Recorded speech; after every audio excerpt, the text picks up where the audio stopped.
And with that, the 2022 season comes to an end. Good night.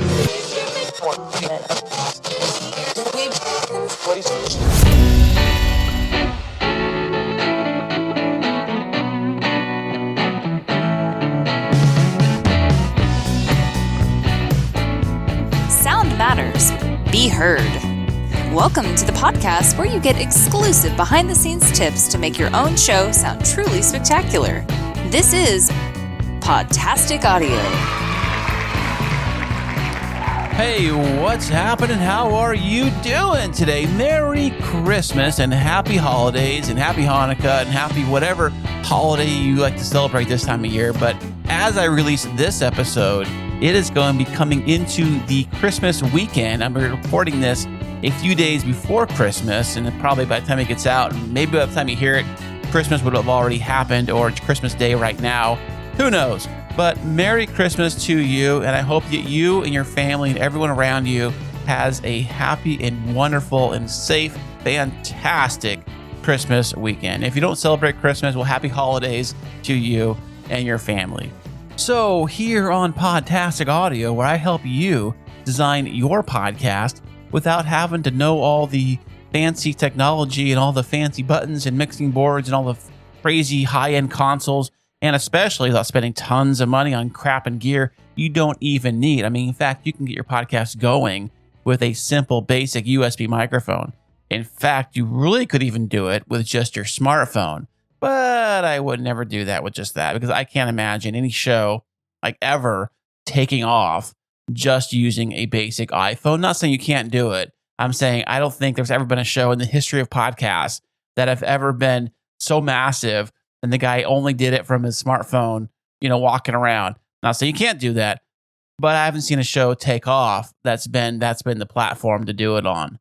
Now, on the other end, there are people that spend thousands, and I mean thousands of dollars on equipment and gear to make sure their podcast is the best of the best. I'm going to do it just like so-and-so, like fill in the blank podcaster, whoever they follow or like. And that seems to be the trend I see over the last year or so I've been doing this, is that when you start out, you really have no idea who or what your voice is going to be like, or your own voice. So you kind of mimic or kind of like follow another podcaster that you might listen to or like, and you kind of follow what they're doing, kind of mimic what they're doing, their style of doing stuff. Now, copying other people's style, whether it's YouTube, TikTok, Instagram, whatever it is, any content creator, most content creators have copied their stuff from somebody else. If you just look at it, you're trying to figure out where's the original, whatever it is they're doing. You think about all the different things that are popular right now, like all the different trends that are on TikTok, Instagram, even YouTube, like the different styles of doing things. People just copy them from somebody else, trying to figure out where did the original actually come from. If so many people have done it, it's hard to track down the original source of things. But, we all have fun. We all enjoy it. And it's all a fun time. So as we come to a close on 2022, I want to say is that I know that there's many reasons why you podcast. There's reasons why I podcast. But I think that a lot of people get into podcasting with any real direction on what they want to do with their podcast. They just start it, and then they get kind of frustrated along the way. Like, why doesn't my show have tons of downloads? Why does that show have more downloads than my show does? And why does this show get an ad spot and I don't get an ad spot? Or why do they get a big name guest and I don't get a big name guest? We both have microphones, but we both have podcasts. They're both audio. Why aren't they the same? Well, technically, they're still not. I mean, on the surface level, yeah, you both have microphones. Yes, you're both doing audio podcasts. Yes, you are you and they are them. But did you ever think about maybe they have a better show than you? Or maybe they've been doing it longer, or maybe they're more experienced in this stuff than you are. There's a lot of factors that go in this kind of stuff. So being that it is the end of the year and people do get extremely jealous of other people. I mean, and think about it. Like, everybody gets jealous, even people at the very tippy top. I'm talking like the Jeff Bezos and Elon Musk. They even do get jealous. You're thinking like, Chris, what do they have to get jealous about? Well, when you get to that level of success, the jealousy is like, well, I just bought a $10 million yacht. Oh, I just see somebody that has a $50 million yacht. So you have to buy a $100 million yacht. And then you see somebody with a $200 million yacht. And then they have to go do that. They get jealous of each other and they kind of like try to keep up with the Joneses and keep outdoing each other. When you get to that level, that's all that really matters. You have so much money, you can buy whatever you want. It's just that you see other people that have other things that you want, so you just outdo each other. Now, just the other day, I put out a Twitter poll saying, what do you define as success for your podcast? Because every podcaster has a different idea of what a successful podcast is to them. And I'm really only talking about like the smaller independent shows. I'm sure the bigger shows, like the massive shows, like their version of success is that they made few $1,000,000 this month on their episode or whatever, things like that. Things that we couldn't even fathom what that's even really like. So I put the Twitter poll out this week. Okay, so the poll reads as this. As a podcaster, how do you define success? So with the number one answer with 49% of the vote comes in with fun I have podcasting. Now, I've always said, always have fun when you podcast. And if you're having fun and you're having a good time podcasting, then your show is a successful one. And it seems that most of you that have voted agree that if you're having fun with your podcast, that's what really matters. And coming in second place is, I would think this is kind of obvious, with 36% of the vote comes in with number of downloads. So yeah, if your show has, say, 5 downloads an episode, yeah, okay, 5 people listen, that's great. But if you have 500, you're thinking, wow, that is quite a successful show. But just remember, the download numbers can always be manipulated. There are different paying services that people can pay for to instantly give them more downloads. And also, too, sometimes if you're subscribed to a show, like on your Apple iPhone or something like that, if you hit subscribe and the new episode automatically downloads to your phone without you listening to it, it downloads. It now shows a download on your media host. Oh, I got a download. Great. But what if the person never listens to it? It's sitting on their phone and then eventually falls off. That happens, too. Just because it's downloaded doesn't mean somebody actually pushed play on it. So you got to think about that stuff, too. But like I said, most people would probably say downloads is probably the one I would think that people would really say measures a successful podcast, the more downloads you have. But just because you have X amount of downloads, think about this too. It's also the quality of the downloads too, not just the number of the downloads. So for example, if your show is talking to movie directors and you're talking about how you would change movies and movie direction and how you would be a good director for movies, or talk about movies that was horribly directed and how you would change things. If you're only getting 5 downloads, it doesn't sound like a lot of people. But what if one of the people who listen to your show is Steven Spielberg? Then would it be worth it to you to have a show that only has 5 downloads, but one of your listeners happens to be Steven Spielberg himself, finding out information that you give him? That'd be incredible. That'd be well worth it. Versus a show that has 5,000 listeners that could give 2 rips about anything you're talking about. They just enjoy your show just to enjoy it, but not taking any value from it. So the very next thing I have here that got in third place with only 10% of the vote, only 10% said getting paid. Now, actually making real money with your podcast. Now, I know there's lots of ways that you can make money with your podcast. It's been around for a while now, actually. I mean, there's Patreon. You can use that to get paid from your listeners. There are some ad placements you can get, but the payout is very, very small. I think it's like for every download, most services pay you maybe if you're lucky, a penny.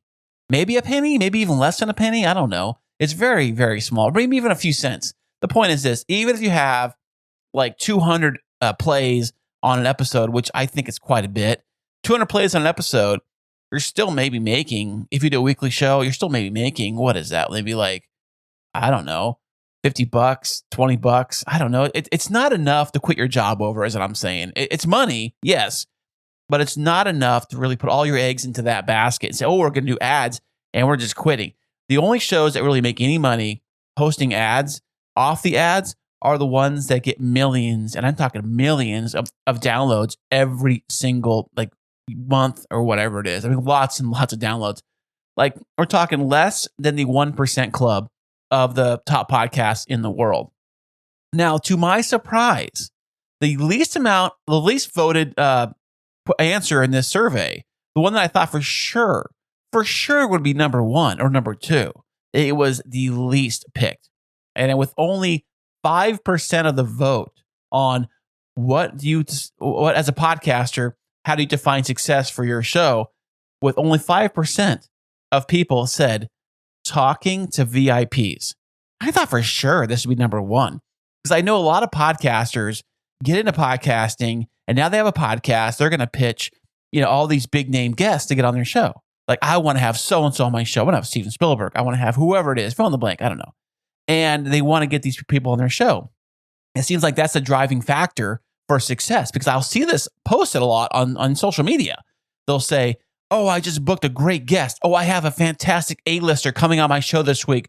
Oh, it's amazing. I just booked this big guest. It's going to be great. Awesome. I can't wait to share it. To them, I would think that would be the definition of success. So 5% actually said that having a big name is what really makes a difference for their show and makes it a successful show.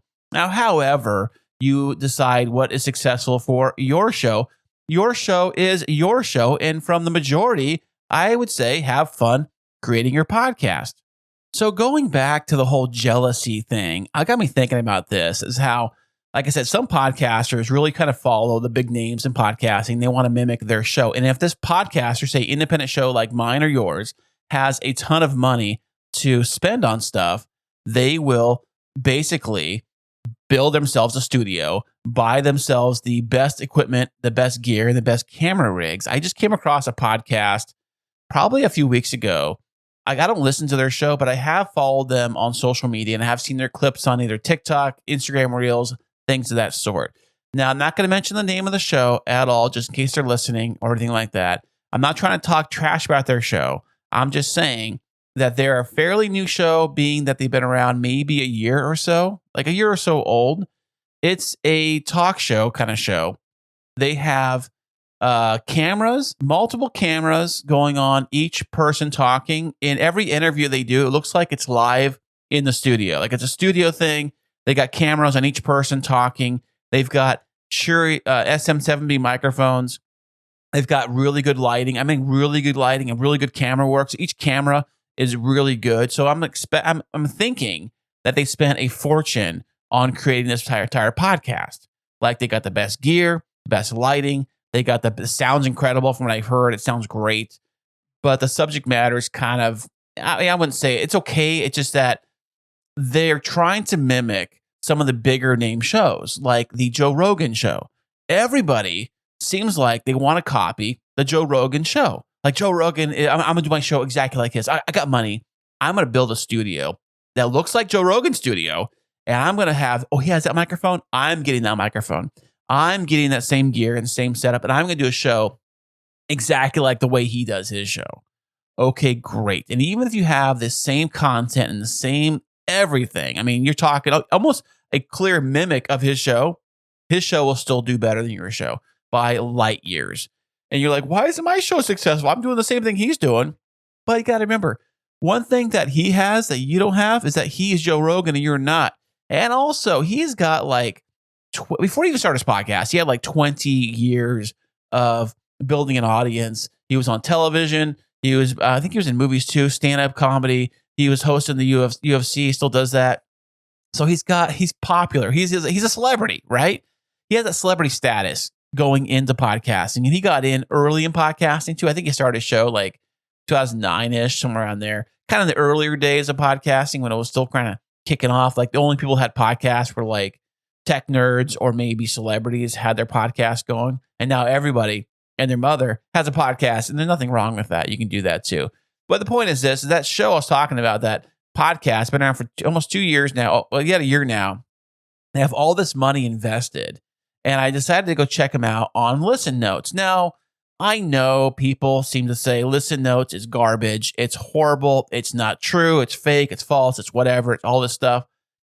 I take Listen Notes as kind of like a barometer of, it's not exact science. It's kind of a close measure. It's like, if you were to say, how many people are in that crowd over there? and you said, it looks like about 200 people. And we did a head count. And it turns out it was like 250. Okay, it's not exact, but it's pretty close, right? So that's kind of the way I look at listen notes. Your listen notes score happens if you fall into the top 10% or better. Now, I know they say that, like, okay, now you're competing with shows that are already dead and things that sort. So most podcasts should be in at least the top 10% club or more. If they do a normal show regularly, they're not skipping out on things. The way Listen Notes does their rankings, I'm not entirely sure exactly how that works. I think some of it has to do with your reviews, which I think is horrible, but sometimes some of your reviews, I think, go into the equation to figure out where your listen score kind of falls into. Probably, I don't know how they figure how many downloads you get, how they figure out that information. Maybe it's your social media presence. Maybe it's your web presence, your SEO. Maybe it's something. All those factors probably fall into the camp of like where your listen score falls into, your percentage, so to speak. I know this show is in the top 10%. I know the Chris and Christine show is in the top 5%. But in a lot of shows, speaking of Joe Rogan, he's in the top 0.000 whatever 1% or whatever. It's like less than a fraction of percent. That's where he is, and it shows him being in that camp. So going back to the show that spent a ton of money on gear and equipment for their podcast, trying to mimic the whole Joe Rogan thing, they're not even in the top 10%. They've been doing this for over a year, spent tons of money on this. And if they're having fun with their show, great. They are successful. But if they're trying to like mimic Joe Rogan, they're trying to get a ton of downloads and a ton of plays, and they're trying to get ad spots and get paid because they spent a fortune on gear, then maybe they need to retweak their podcast. And just for the record, just because you spend all this money on stuff doesn't mean money is going to fall from heaven to pay you back for all the gear you have. A show can be very successful with just a basic, like a Samsung Q2U microphone and a laptop in somebody's office. They can have a fantastic show. In fact, you can have guests come in all remotely, of course, and with decent software and decent recording gear, you can make it sound phenomenal. And that's the thing. You can make it sound great and have a great conversation without having to spend all this money on gear and lighting and video and all that stuff. And with video, do you need video for your podcast? I mean, you could have it, and then people like really want to double down on video. But the numbers have shown that audio outplays video 20-1. 20-1 for your video to audio podcast. So you're thinking like, why even do the video in the first place? Unless you really have to be on camera for some reason. In that case, like this show I'm talking about, they do like little, I don't know, minute clips or whatever. Maybe do something like that. But if you can put the whole show on YouTube, you can do that too. I don't know. The whole talking head show for like an hour or 2 hour plus, I can't imagine anybody watching that thing end to end, glued to the screen for 2 hours, watching a talking head show. I just can't imagine doing that. But that's just me. I would rather be doing something else with my day. But like I've always said, you podcast how you want to do it. It's your show. Don't let me or anybody else tell you how to do your show. The sky's the limit. Be creative. Let your creative juices get flowing here and design the show that you want to enjoy and consume. If it means you're going to do a whole YouTube sit-down show and you want to do that, then you go right ahead. Have fun doing it. If you want to do a live stream show, go ahead and do that. If you want to just talk into your phone and do that, you go right ahead. It's your show. Do it however makes you feel, comfortable and something that you want to listen to, something you're proud of. And if having fun, like most people say, is the main goal of your podcast, then yes, you are a successful show. Congratulations. Pat yourself on the back for having a successful podcast. So as we move into 2023, it's kind of weird how even saying that makes you sound kind of weird. 2023, I thought yesterday was 2021. Here we are going into 2023. What? That's nuts. Crazy now. So as we go into the next year, I am trying to create some new things for Podtastic Audio. I'm actually taking it to the next level. When I mean next level, I'm talking about actually taking Podtastic Audio and turning it into a business, not just a fun little podcast to help you do stuff. So if you would like me to be a guest on your podcast, I might be available. I'll check calendar dates and things of that sort. But if you want to, you always can hit me up at podtasticaudio.com.